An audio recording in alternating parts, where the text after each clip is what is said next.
में सवार होकर के एक सिटी से दूसरी सिटी में जा रहे थे। हाईवे पर ड्राइव कर रहे थे। नदी पर जो पुल बना हुआ था, जैसे उसको पार किया तो एक लड़की दिखाई दी जो तरबूज बेच रही थी सड़क किनारे। बच्चे ने जिद की वाटरमेलन चाहिए, तो इन्होंने कार को साइड में रोक दिया। गाड़ी का शीशा नीचा करके जो है मैडम ने पूछा कि क्या भाव दिए, तो उस लड़की ने कहा कि 50 रुपए का एक लेके चले जाओ। तो ये जो मैडम थी मोल भाव करने लगी कि 30 रुपए, उससे ज्यादा नहीं। वो बच्ची कहने लगी कि आप गजब कर रहे हो, आपने तो 30 रुपए बोल दिया। तो मैडम ने कहा चलो 40 रुपए। तो उस बच्चे ने कहा अरे 40 का तो हमें ही पड़ा है, 45 का मैं आपको दे सकती हूँ। ये भाई साहब जो थे, पति जो थे, मुस्कुरा रहे थे कि क्या ये जिद बहस कर रही है इतनी छोटी सी बात पर। और जो मैडम थी वो मोल भाव में लगी हुई थी। तभी वो जो लड़की थी वो तरबूज लेकर के इनकी जो कार थी उसके पास में आ गई, और जो बच्चा था वो खिड़की से बाहर देख रहा था। तो मैडम थी, उन्होंने एक और इमोशनल दाव खेला। उन्होंने कहा कि अपने छोटे भाई के लिए दे जाओ 40 रुपए में।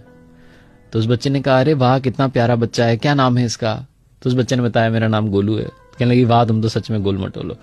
और तब जो है उसने वो तरबूज उसके बच्चे के हाथ में रखना चाहा, तो वो जल्दबाजी में, छोटा बच्चा कहां संभाल पाता, वो नीचे गिर गया। 5 किलो करीब का तो तरबूज रहा होगा, उसके 3-4 टुकड़े हो गए। बच्चा रोने लगा कि मेरा तरबूज गिर गया। तो बच्चे ने कहने लगे अरे मेरे भैया नाराज क्यों होता है, मैं दूसरा लेके आती हूँ। फटाफट से दूसरा लेकर के आ गई। अब ये मैडम ताव में इनको लगा कि 2-2 के पैसे लेगी। कहने लगी हम उस टूटे वाले के पैसे नहीं देंगे और इसके भी 40 रुपए देंगे, कितने का है ये।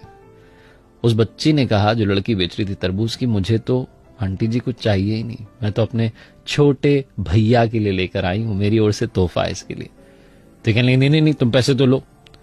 जो पतिदेव थे भी मुस्कुरा कर कहने लगे कि अरे तुम 100 रुपए लो दोनों तरबूज के, टेंशन ना लो। उस बच्चे ने कहा नहीं मैं अब पैसे नहीं लूंगी, आपने कहा ना मेरा भैया है, भैया से पैसे थोड़ा ना लेते हैं। तो ये जो मैडम थे उन्होंने कहा कि अरे ये तो मैंने ऐसे ही कह दिया था, तुम पैसे ले लो। उस छोटी सी लड़की ने जीवन का सार कहा। उसने कहा कि मेरी मां कहती है कि रिश्तों में नफा नुकसान नहीं देखा जाता, पहला वाला टूट गया कोई बात नहीं, दूसरा वाला इसके लिए मेरी ओर से गिफ्ट है, तोहफा है, आप लेके चले जाओ। जब उसने ये बात कही तो इन मैडम ने पूछा कि तुम्हारे परिवार में कौन कौन है, तुम्हारा कोई भाई है। उस लड़की ने कहा मेरा भाई तो, और ये कहकर के रोने लगी कि कुछ समय पहले ही उसकी जो है डेथ हो गई, बीमार हो गया था, हम हॉस्पिटल ले जाते तब तक उसने दम तोड़ दिया, 2 साल का था वो। मुझे तो इसमें अपना भैया नजर आया, आप लेके जाओ तरबूज।